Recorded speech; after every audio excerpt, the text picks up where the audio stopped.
அன்பானவர்களே, இந்த நாளிலே நம்முடைய திருச்சபை ஒழுங்கின்படி மிகவும் முக்கியமான ஒரு கருப்பொருள் நமக்கு கொடுக்கப்பட்டு இருக்கிறது. கடந்த வாரத்தில் ஆயர் அவர்கள் நம்மிடத்தில் பேசும் பொழுது நம்முடைய திருச்சபையில் 2 விதமான சாக்கிரமந்துகள், அருட்சாதனங்கள் இருப்பதை குறித்து சொன்னார்கள். ஒன்று திருமுழுக்கு, மற்றொன்று திருவிருந்து. திருமுழுக்கை குறித்து நாம் கடந்த வாரத்தில் மிகவும் அழகாக ஆயர் அவர்கள் நமக்கு விளக்கினார்கள். இந்த நாளில் நாம் திருவிருந்தை குறித்து பார்க்க இருக்கிறோம். நம்முடைய தலைப்பு, திருச்சபையின் ஒழுங்கின்படி கொடுக்கப்பட்டிருக்கிற தலைப்பு சேக்ரமெண்ட் ஆஃப் ஹோலி குர்பானா, கம்யூனியன் சர்வீஸை குறித்து, ராபோஜனத்தை குறித்து நாம் பார்த்துருக்கிறோம். பலவிதமான பேர் நம்ம யூஸ் பண்ணுறோம் இல்லையா? நம்முடைய திருச்சபைகளிலே திருவிருந்து, நற்கருணை, திருப்பந்தி என்று பலவிதமான பெயர்கள் இதற்கு சொல்லப்பட்டிருக்கிறது. இதை குறித்து இந்த நாளிலே நாம் சிந்திக்க இருக்கிறோம். வாசிக்க கேட்ட திருமறை பகுதிகளிலே திருவிருந்தை குறித்து மிகவும் அழகாக சொல்லியிருப்பதை பார்க்கிறோம். பழைய ஏற்பாட்டு பகுதியிலே பஸ்கா என்ற அந்த நிகழ்வை குறித்து பார்க்கிறோம். இயேசு கிறிஸ்து நம்ம வாசிக்க கேட்ட லூக்கா எழுதின நற்செய்தி நூலில் சொல்லும் பொழுது பஸ்காவை ஆயத்தம் பண்ணும்படியாகத்தான் தன்னுடைய சீடர்களுக்கு சொல்கிறார். ராபோஜனம் என்று சொல்கிறோம் அல்லவா? அந்த ராபோஜனத்தை ஆண்டவர் ஆயத்தம் பண்ணும்படியாக சொல்லும் பொழுது அவர் அதை குறித்து சீடர்களிடத்தில் பேசின காரியம் என்ன? பஸ்காவை ஆயத்தம் பண்ணுங்கள் என்று அவர் சொன்னார். ஆகவே இந்த பஸ்கா எதை குறிக்கிறது? கடவுளுடைய பிள்ளைகள் எகிப்து தேசத்தில் அடிமைகளாக வாழ்கிறார்கள். அவர்கள் இறைவனுடைய மக்களாக இருந்தாலும் ஒரு தேசத்தில் ஓரங்கட்டப்பட்ட மக்களாக, விடுதலை இல்லாமல் அவர்கள் அடிமைகளாக வாழ்க்கையின் விளிம்பிலே இருந்த ஒரு கூட்ட மக்கள். அவர்களுக்காக குரல் கொடுப்பதற்கு ஆட்கள் கிடையாது, ஒடுக்கப்படுகிறார்கள். ஆட்சியில் இருந்தவர்கள் நாங்கள் செய்ததுதான் சரி என்று சொல்லி அவர்கள் செங்கல் செய்வதற்கு வேண்டிய உபகரண பொருள்களை கூட கொடுக்காமல், இதையெல்லாம் நீங்கள் தான் கஷ்டப்பட்டு சேகரித்து வர வேண்டும் என்று சொல்லி அவர்களை ஆளோட்டிகள் என்று சொல்லப்படுகிற அந்த சூப்பர்வைசர்ஸ் அவர்களை மிகவும் கொடுமைப்படுத்துகிறார்கள். இப்படிப்பட்ட சூழ்நிலையில் ஆண்டவருடைய சமூகத்திலே இந்த ஏழை மக்கள், ஒடுக்கப்பட்ட மக்கள், ஓரம் கட்டுப்பட்டவர்கள், சமுதாயத்தின் விளிம்பில் இருக்கிறவர்களுடைய சத்தம் கேட்டதினாலே ஆண்டவர் சொல்கிறார், மோசேயிடத்தில் சொல்லும் பொழுது, என் ஜனங்களுடைய கூக்குறுதலை கேட்டேன், அவர்களை நான் விடுதலை பயணத்தில் அனுப்ப போகிறேன், நீ இந்த விடுதலை பயணத்துக்கு தலைவனாக இருக்க வேண்டும் என்று மோசே ஆயத்தப்படுகிறார். நடந்த சம்பவங்கள்லாம் உங்களுக்கு தெரியும். கடைசியில் இந்த பஸ்கா என்ற நிகழ்வு அங்கே ஏற்படுகிறது. ஆகவே இந்த பஸ்கா என்பது விடுதலை பயணத்தை, கடவுள் இறை மக்களுக்கு கொடுக்கும் விடுதலையை குறிக்கும் ஒரு அருமையான ஒரு செயலாகும். நாம் வாழ்கிற இந்த நாட்களிலே, இந்த சூழ்நிலைகளிலே பல மக்கள் பல காரணங்களுக்காக ஓரம் கட்டப்படுகிறார்கள், வேண்டாதவர்கள் என்று தள்ளி வைக்கப்படுகிறார்கள். ஒருவேளை தோலினுடைய நிறத்தினாலோ அல்லது அவர்கள் பிறந்த குடும்பத்தை சார்ந்ததினாலோ, அவர்களுடைய ஊரை வைத்தோ அல்லது ஏதோ ஒரு காரணத்தை காட்டி அவர்கள் ஓரம் கட்டப்படுகிறதை பார்க்கிறோம். ஆனால் மக்கள் அடிமைகளாக நடத்தப்படும் பொழுது, மக்கள் துன்புறுத்தப்படும் பொழுது இறைவன் அதை கேட்கிறார். இறைவன் அப்படிப்பட்ட துன்புறுகிற மக்கள் மத்தியில் வாழுகிறவர், அவர்களுடைய கூக்குரலை கேட்கிற ஆண்டவர், அவர்களை விடுதலை செய்கிறவர் என்பதை பார்க்கிறோம். இதுதான் பழைய ஏற்பாட்டு பகுதியிலிருந்து நாம் கற்றுக்கொள்கிற அருமையான இறை செய்தி. இந்த நாளிலே நாம் வாசிக்க கேட்ட நிருப பகுதியில் அப்போஸ்தலனாகிய பவுல் மிகவும் அழகாக திருவிருந்தை பற்றி சொல்வதை நாம் பார்க்கிறோம். கத்தோலிக்க திருச்சபையில் திருவிருந்து என்று சொல்லும் பொழுது அதை டிரான்சப்ஸ்டான்ஷியேஷன் என்று ஆங்கிலத்தில் சொல்வார்கள். அதனுடைய பொருள் என்னவென்றால், திருப்பலிபீடத்தில் வைக்கப்படுகிற அப்பமும் திராட்சரசமும் இயேசு கிறிஸ்துவனுடைய சரீரமும் இரத்தமுமாகவே மாறிவிடுகிறது. குரு ஜபத்தை செய்யும் பொழுது இயேசு கிறிஸ்துவை விண்ணுலகிலிருந்து அழைத்து வந்து மறுபடியுமாக அவரை அங்கே பலிபீடத்தில் பலியாக்கப்படுகிறார்.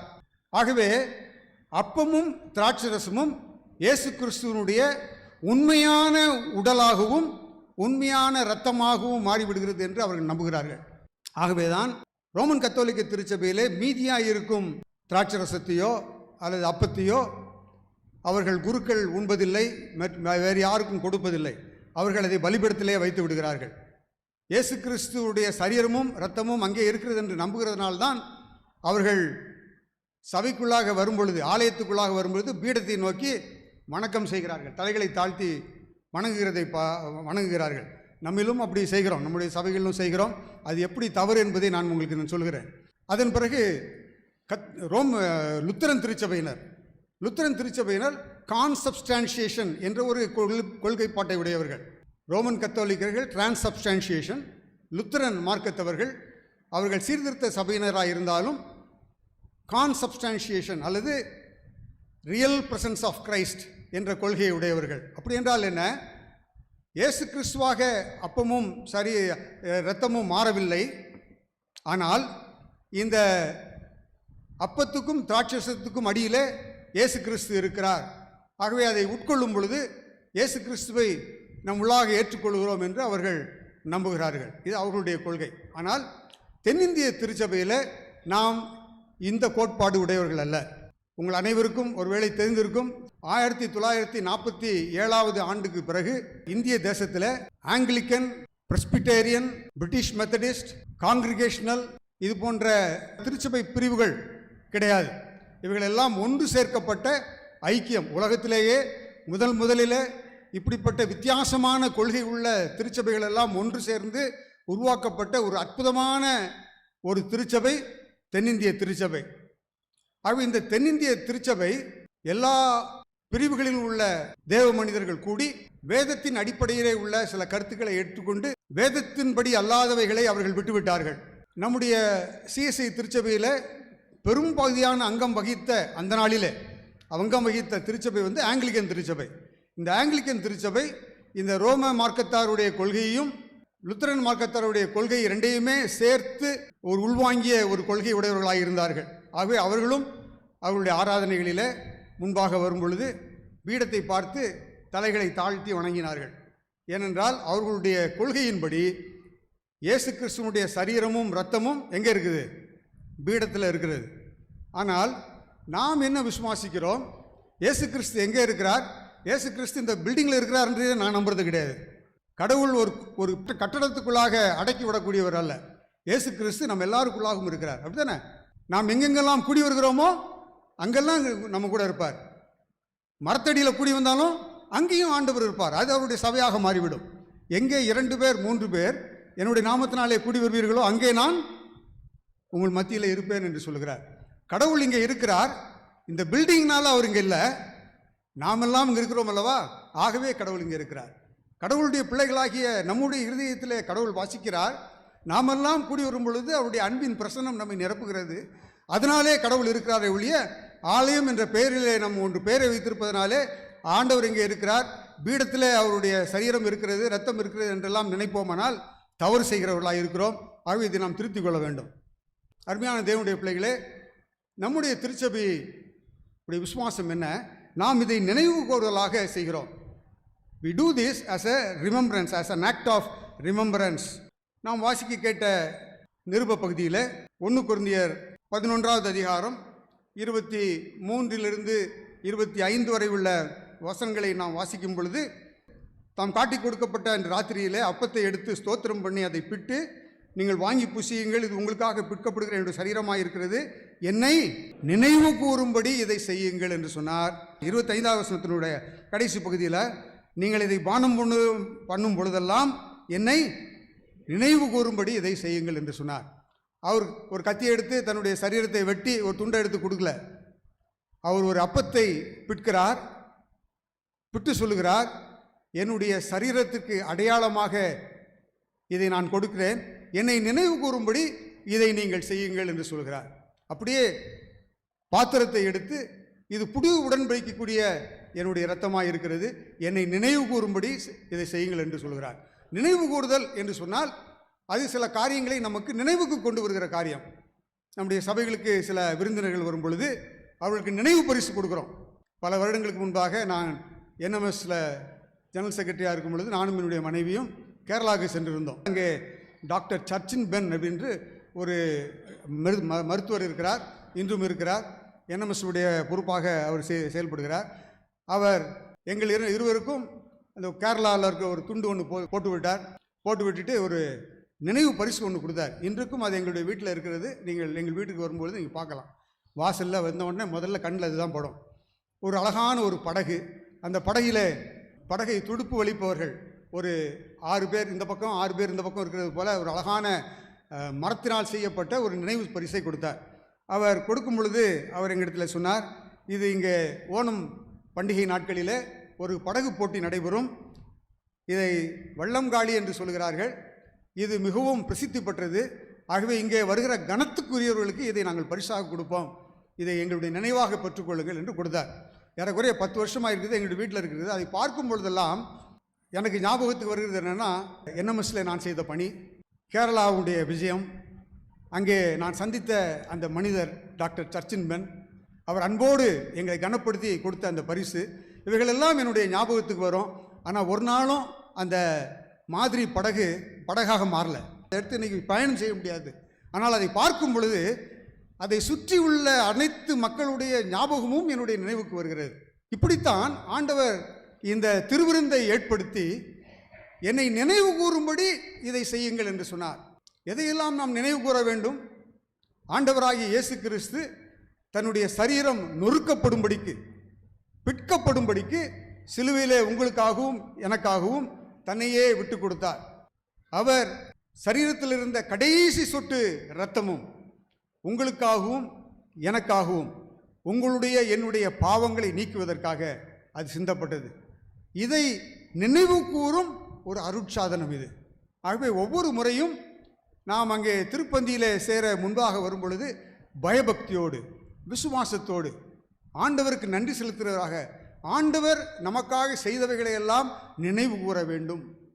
ஆண்டவரே, என்னுடைய பாவத்தை நீர் ஏற்றுக்கொண்டதினாலே உம்முடைய சரீரத்தில் பாடுகளை சுமந்தீரே என்று வேதனைப்பட்டவர்களாய், ஆண்டவரே நான் நன்றி உள்ளவனாக இருக்கிறேன், இந்த இரத்தத்தை மாத்திரம் நீ சிந்திராவிட்டால், உம்முடைய சரீரம் பிற்காமல் இருந்திருந்தால் நான் பாவியாய் என்னுடைய வாழ்க்கை நாசமாய் போயிருக்குமே, பாவத்திலிருந்து என்னை மீட்டீரே, நான் பாவ சேற்றினிலே வாழ்ந்தே நான் சாபத்திலே மாண்டே, எண்ணில் அடங்கா பாவங்கள் நீக்கி இயேசுவை மீட்டாரே, என் வாவிலே புது பாட்டுக்கள் என்றென்றும் கவி தங்கிடும், மா சந்தோஷம் மறுபிறப்பீந்து மன இருள் நீக்கினார். ஆண்டவரே, என்னுடைய இருளை எல்லாம் எடுத்து போட்டு வெளிச்சத்தை என் வாழ்விலே தந்தீரே, உம்முடைய பிள்ளையாக என்னை ஏற்றுக்கொண்டீரே, உமக்கு நன்றி என்று சொல்லி நினைவு கூர்ந்து அவருடைய சமூகத்திலே நாம் செல்ல வேண்டும். இரண்டாவதாக, ஒவ்வொரு முறை நாம் இந்த திருப்பந்தியிலே சேரும் பொழுதும் ஆண்டவருடைய அன்பின் பிரசன்னத்தை உணர வேண்டும். நான் சற்று முன்பாக சொன்னது போல, இந்த வெளியேறப்பட்ட பொக்கிஷமாகிய பரிசுத்த ஆவியானவரை நாம் எங்கே பெற்றிருக்கிறோமா? மட்பாண்டங்களாகிய இந்த சரீரத்தில் நாம் பெற்றிருக்கிறோம். தேவனுடைய ஆவி உங்களுடைய இருதயத்தில் வாசமாக இருக்கிறார் என்று அறியீர்களா என்று வேதத்தில் வாசிக்கிறோம். ஆண்டவருடைய பிரசன்னத்தை நாம் பெற்றிருக்கிறோம். இது பெரிய ஒரு பாக்கியம். The greatest privilege that every Christian has is that she has the presence of the Holy Spirit, presence of God in himself or herself. ஒவ்வொருவருடைய வாழ்விலும் கிறிஸ்துவனுடைய பிரசன்னம் இருக்குது என்பதை நினைப்பூட்டும் ஒரு அருட்சாதனம் அது. இயேசு கிறிஸ்து நம்மோடு கூட இருக்கிறார் என்பதை உணர்ந்து பார்க்கக்கூடிய, அவருடைய சரீரத்துக்கும் இரத்தத்துக்கும் அடையாளமாகிய அப்பத்திலும் ரசத்திலும் பங்கு பெறும் பொழுது அவருடைய பிரசன்னத்தை உணர்ந்து கொள்ள வேண்டும். ஜான் வெஸ்லி என்ற மெத்தடிஸ்ட் திருச்சபையினுடைய நிறுவனர் அவர் எழுதும்போது எழுதுகிறார், he believed that the Lord's Supper was a converting ordinance, meaning that through it God's grace is powerfully present to transform us, not just symbolically but spiritually. ஆண்டவருடைய பிரசன்னத்தை நாம் நினைவு கூறும் பொழுது அது ஒரு நினைவாக மாத்திரமல்ல, ஆவிக்குரிய வாழ்க்கையிலே ஒரு புத்துணர்ச்சியை நமக்கு ஏற்படுத்துகிறது. அவருடைய பிரசன்னம் இன்றும் எங்கெங்கெல்லாம் நாம் அவருடைய நாமத்தை சொல்லி அழைக்கிறோமோ அங்கெல்லாம் அவருடைய பிரசன்னம் இருக்கிறது. நாம் கூப்பிடும் பொழுதெல்லாம் நமக்கு அருகாமையிலே அவர் இருக்கிறார் என்று திருமறை நமக்கு சொல்கிறது.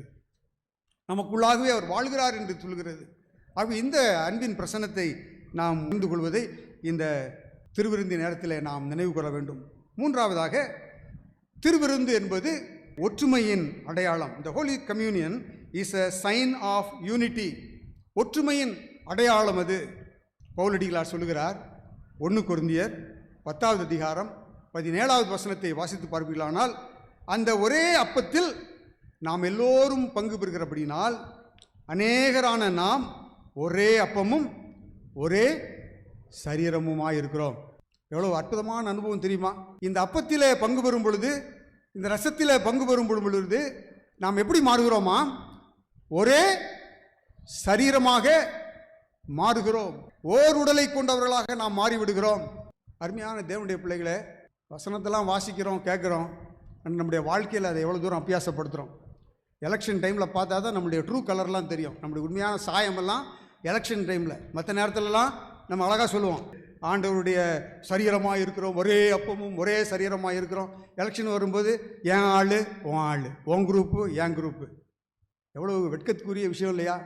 இன்றைக்கி திருச்சபைகளில் வசனத்தை கேட்க வருகிற நாமக்குள்ளாக எத்தனை பிரிவுகள். ஆண்டவர் இதை குறித்து சந்தோஷப்படுவார் என்று நினைக்கிறீர்களா? வேதனையோடு இருப்பார்.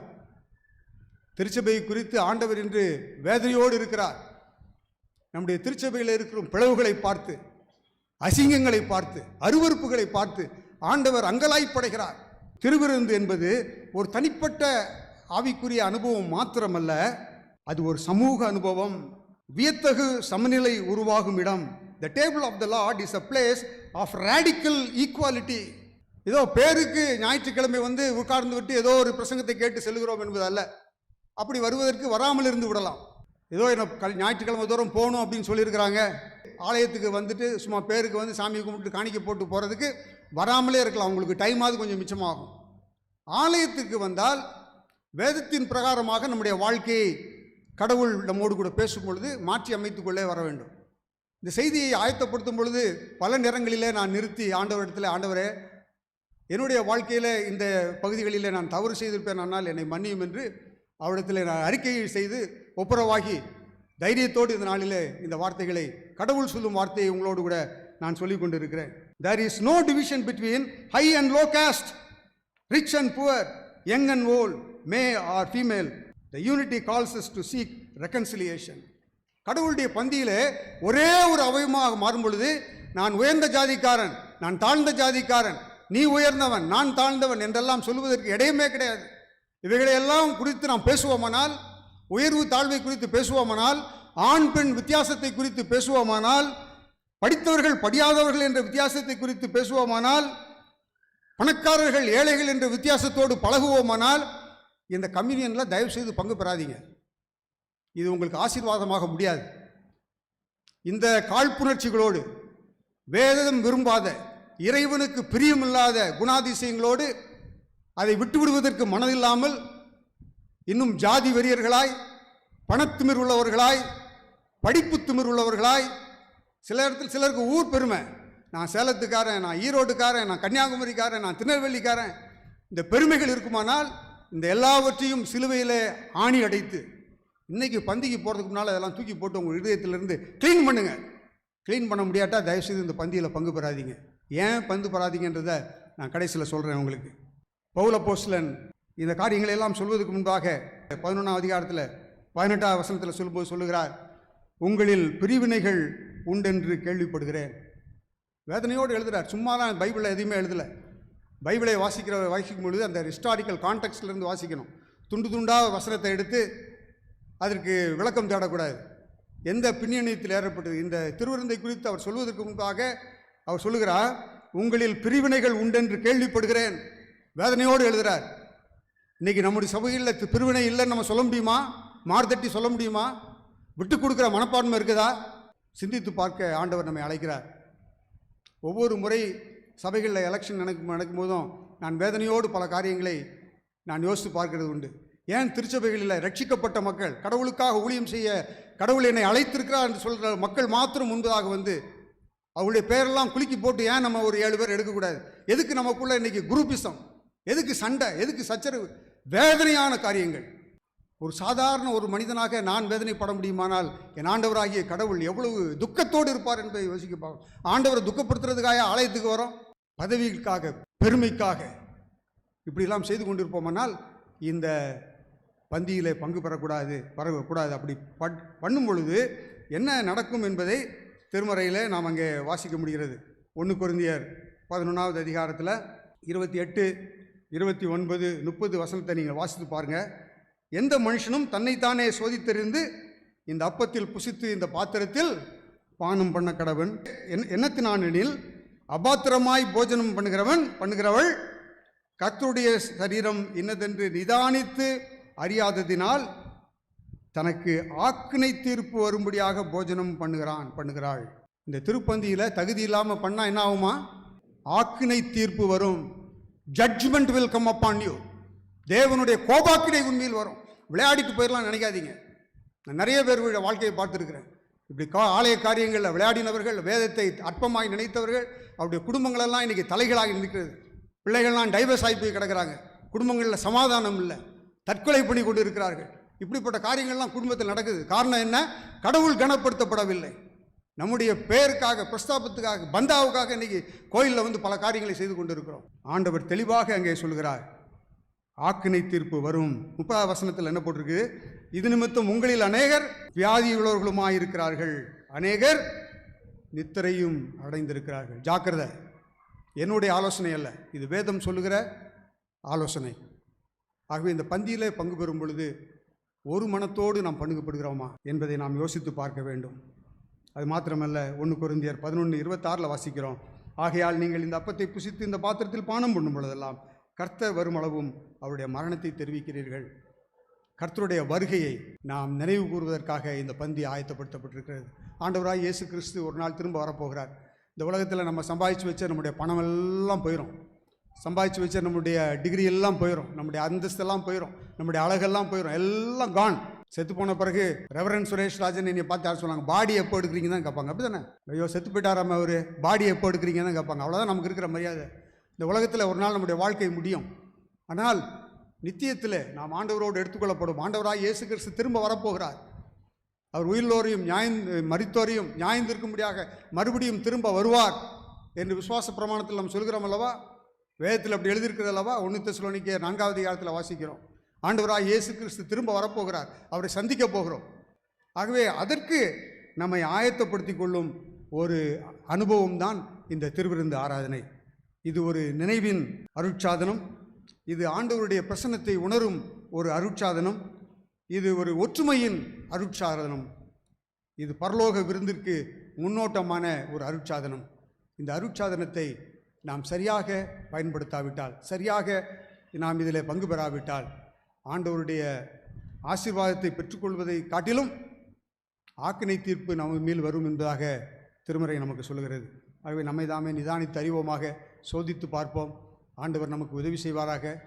கடவுளுடைய கரங்களிலே நம்மை நாமே ஒப்பு கொடுத்து, ஆண்டவரே இந்த அன்பின் விருந்தில் ஐக்கியம் கொள்ள நீர் எங்களுக்கு உதவி செய்யும் என்று சொல்லி நாம் ஜெபம் செய்வோம். அன்பின் விருந்தாமே, கர்த்தருடன் ஐக்கிய பந்தியாமே, துன்பம் துயர் போமே, இதயம் சுத்ததிடனாமே,